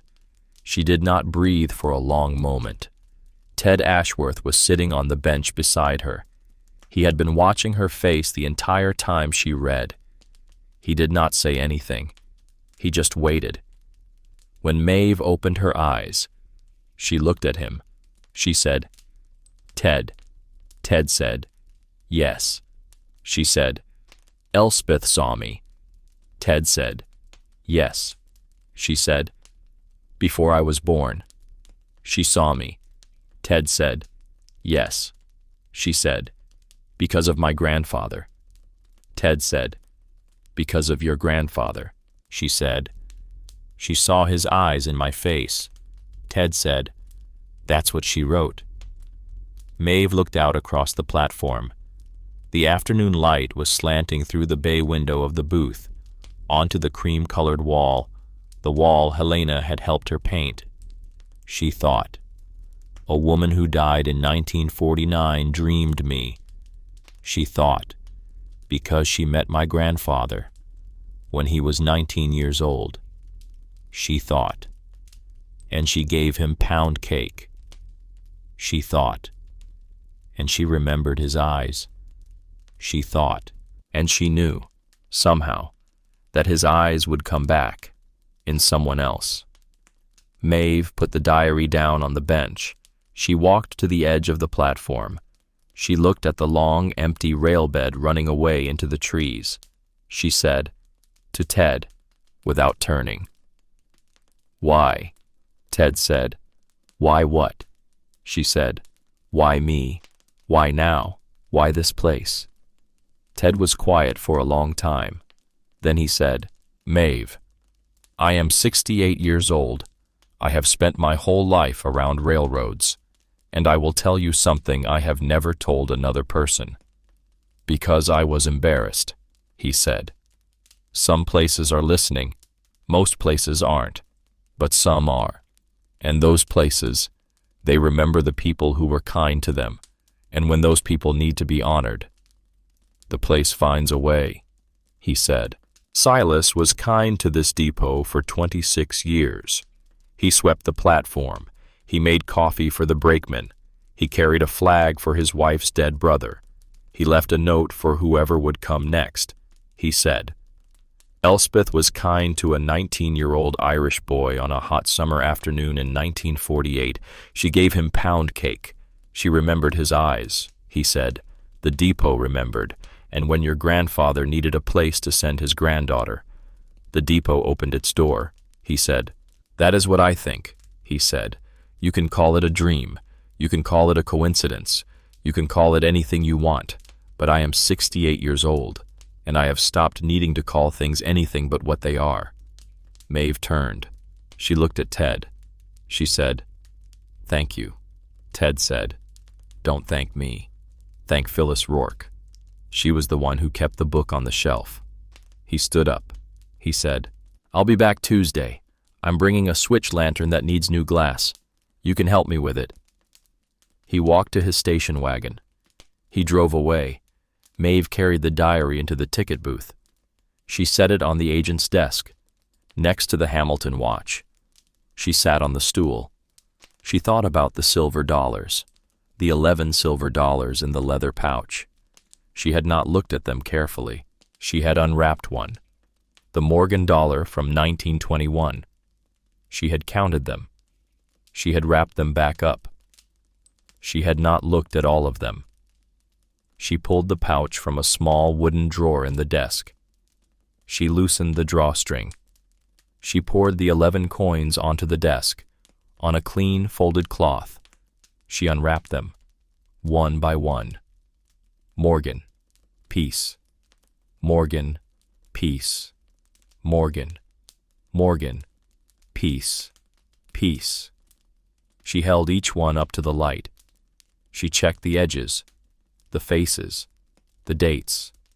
Most were ordinary, but the 9th coin, a peace dollar, 1923, had something on the edge, small, scratched, not stamped. She held it up under the desk lamp, engraved into the milled edge, so small you had to know to look for it, in tiny capital letters.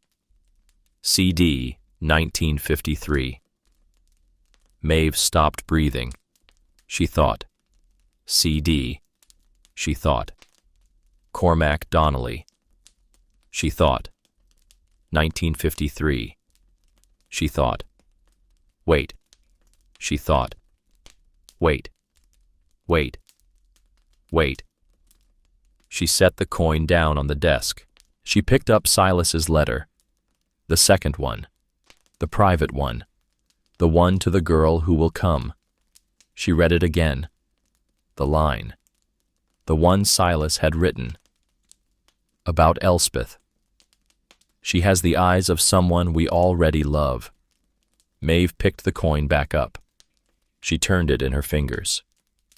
CD, 1953, she thought. Silas kept a silver dollar with my grandfather's initials, she thought. For decades. She thought.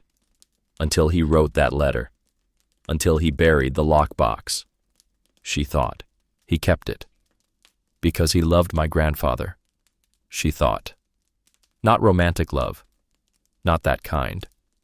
The other kind. She thought. The kind that comes from one cold morning. And another. And another. And a young Irish boy who shows up at 5 every morning at a lonely junction in the Allegheny foothills. And the older man and his wife who hand him a cup of coffee and a slice of pound cake. And a kind word. She thought. That kind of love. She thought. The kind we don't have a word for in English anymore. She set the coin in the center of the desk, beside the Hamilton watch. She put the diary beside both of them. She put the 2 letters beside the diary. She sat back on the stool. She looked at all of it. She thought, my grandfather kept a watch with Silas's initials in it for decades. He never told me what they meant. He never said the name Silas in front of me. He never said the name Sparrow's Bend in front of me.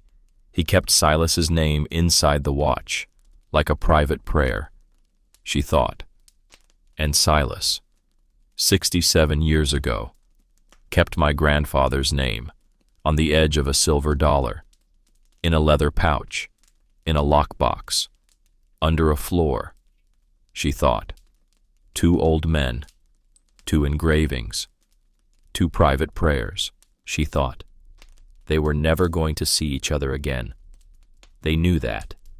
They knew it in 1958 when the line shut down. They had said goodbye. They had shaken hands on the platform. She thought. And they both did this, independently, without telling each other. She thought. Because they loved each other, quietly, in the way men of that generation loved each other, through coffee and silence. She thought. And the universe heard them. She put her hand over her mouth. She did not cry. She had cried enough this season, but her shoulders shook a little, and the Hamilton watch ticked, and the silver dollar sat on the desk, and the diary lay open beside it, and outside the bay window, the summer light was the kind of gold that only happens in August in Pennsylvania, when everything is still green, but the green has been going green for so long that it has gone deep. The depot was warm. The depot was full. The depot was no longer waiting. The summer ran, long and slow. Hikers found the depot. Birdwatchers found the depot. Railroad enthusiasts from as far as Erie and Cleveland found the depot. Maeve served coffee. She did not charge. She kept a tin on the bench.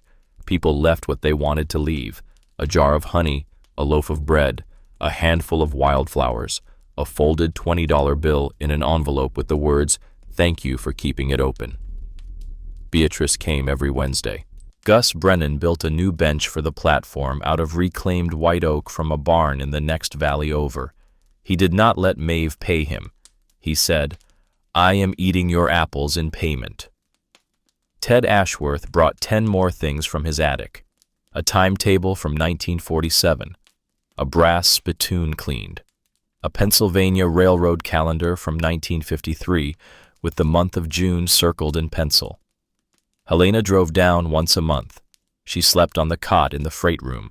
She made pierogi on the kerosene stove, and she fed everyone in the township who came by. And one Sunday in late September, Helena brought Roisin. She had called Maeve a week ahead. She had said, "Maeve, your mother is in Wilkes Barre. She is in a 1-bedroom apartment over a hardware store. She is working at a bookstore part-time. She is taking a class at the community college. She asked me. She did not assume. She asked if she might come to the depot with me for one afternoon." Helena had paused. She had said, "I told her I would ask you, so I am asking." Maeve had said, "Yes." That was the whole reply. Yes. Roisin came that Sunday. She brought a small package wrapped in brown paper. She did not bring Russell. She would never bring Russell again. She walked up onto the platform. She sat on Gus's white oak bench. She handed Maeve the package. Maeve unwrapped it. Inside was a small framed photograph she had never seen. It was Cormac Donnelly, young, around 20, standing on the platform of Sparrow's Bend Junction, in a Pennsylvania Railroad brakeman's uniform, smiling, a coffee mug in one hand. Standing next to him was an older man, around 50, in a station agent suit, holding a clipboard, smiling too. Beside the older man stood a woman, a little younger, soft features, dark hair pulled back. She was holding a small wooden bird in her palm. The three of them, standing on this platform. On the back of the photo, in Cormac's slanted hand, me with Mr. and Mrs. Whitcomb. Sparrow's Bend Junction, summer 1948. The kindest people I ever met. Maeve looked up at her mother. She said, "Where did you find this?" Roisin said. "In the row house. After Russell, I went back to clean it out. He had taken everything of value, but he had left a shoebox in the back of the basement. He thought it was nothing," she said. "It was your grandfather's." Maeve held the photograph in both hands. She looked at Cormac's face, 19 years old, almost a boy. She looked at Silas's face, smiling. She looked at Elspeth's face, the woman who had dreamed her. She looked at the small wooden bird in Elspeth's hand. She said, "Mom," Roisin said. "Yes," Maeve said. "Thank you," Roisin said. Maeve said. "Yes," Roisin said. "I am not asking to come back, to your life. I am just glad you let me see this place." "Once," Maeve said. "You can come again," Roisin said. "Really," Maeve said. "Sometimes. When I invite you. Not yet often, but sometimes." Roisin nodded. She did not push. She had learned. In her one-bedroom apartment in Wilkes Barre, with her bookstore job and her community college class, to stop pushing for things she had not earned yet. She had been earning them. Slowly. She would keep earning them. The way a thing is earned when it has been broken. By patience. By work. By time. And in some long future. Not this year. Maybe not next. Maeve might one day write Mom with a little curl on the M of her own name. But not yet. Today was just today. Today was a photograph from 1948. That was enough. October came. The leaves on the ridge turned the colors that the Allegheny foothills do in October. Yellow, orange, russet, old gold. The light got long. Maeve put a hand-painted wooden sign on the platform. Ted Ashworth had painted it. It said, "Sparrow's Bend Coffee. No charge. Sit a while." She hung white lights along the eaves the way Beatrice had suggested. She started a small notebook, a guest book.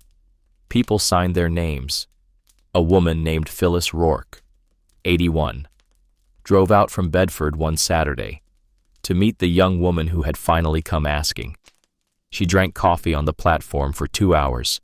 She did not say much, but before she left, she put her hand on Maeve's cheek, and she said, "Child, I have been a librarian and an archivist for 60 years. I have spent my whole life keeping things on shelves for people who had not yet come to ask. Today is the best day I have ever had at work."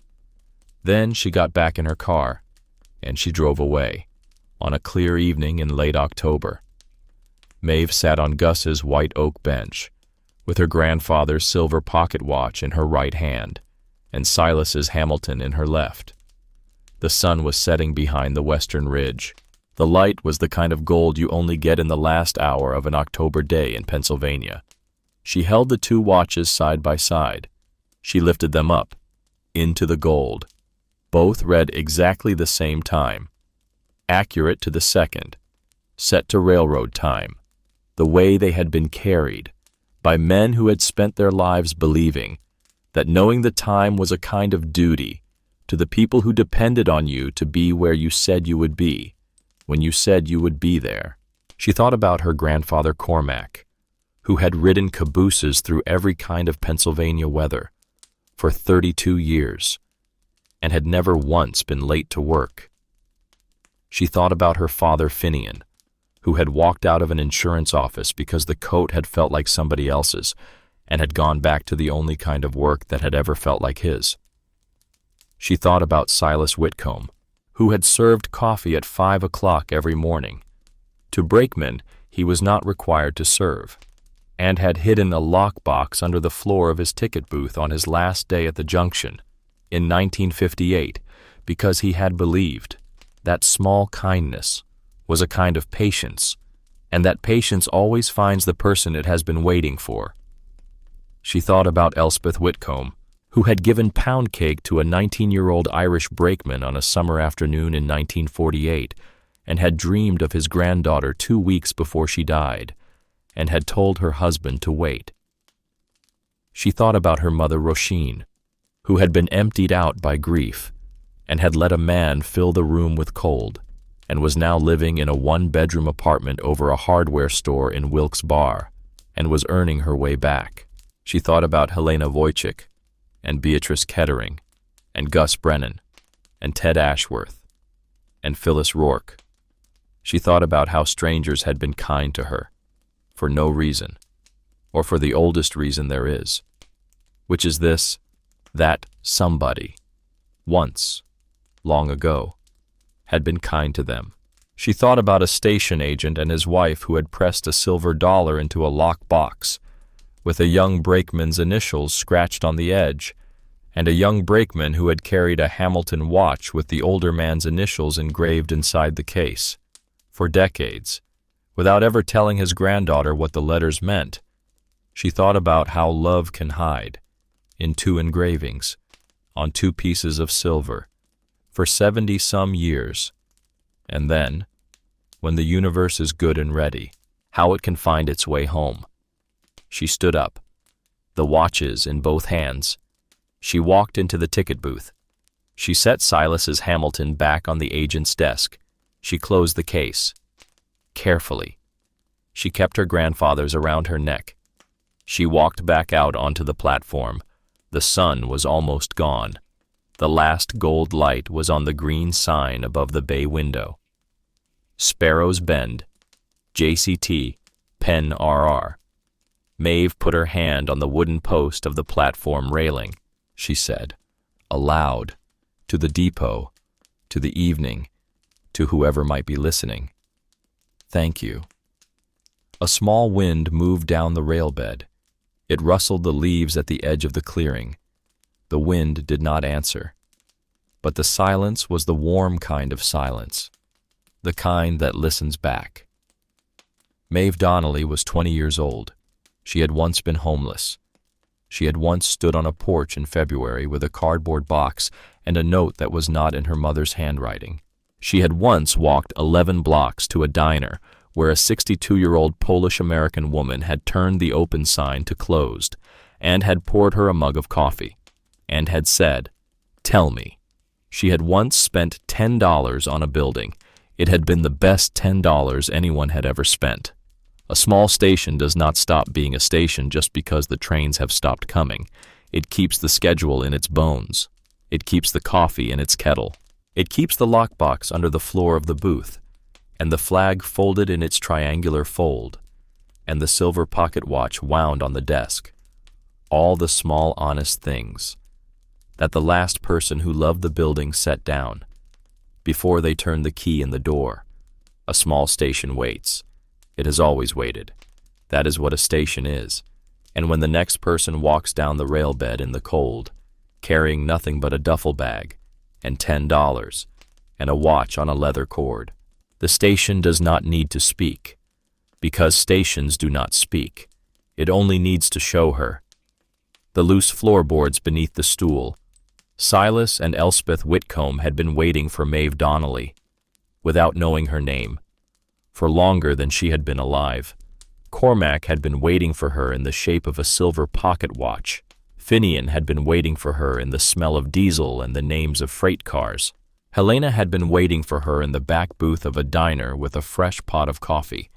Beatrice and Gus and Ted and Phyllis had been waiting for her too, each in their own quiet Pennsylvania way, for the young woman who would walk 4 miles down a county road in the cold and sign her name in her grandfather's slanted hand, for $10. It was the best $10 she ever spent. The sun went down. The watch ticked against her collarbone. The depot stood patient, and lit, and alive, and ready for whoever would come next, because that is what a small station does. It waits. And then, when the right person finally arrives, it welcomes them home.